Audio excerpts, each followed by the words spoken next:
Fa molts anys que treballem al barri de les Corts perquè la memòria de la presó de dones estigui reflectida en el seu espai públic.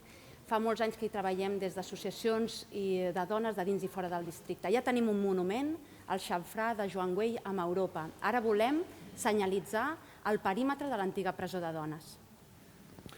Aquest perímetre completarà la informació sobre l'espai públic de l'antiga presó de les dones, posarà en valor el monument, l'extén en el seu àmbit històric i el seu perímetre es construeix amb elements que aportaran missatges relatius a la pròpia presó, d'antigues preses, i explicaran d'una manera sintètica la raó de ser d'aquest límit.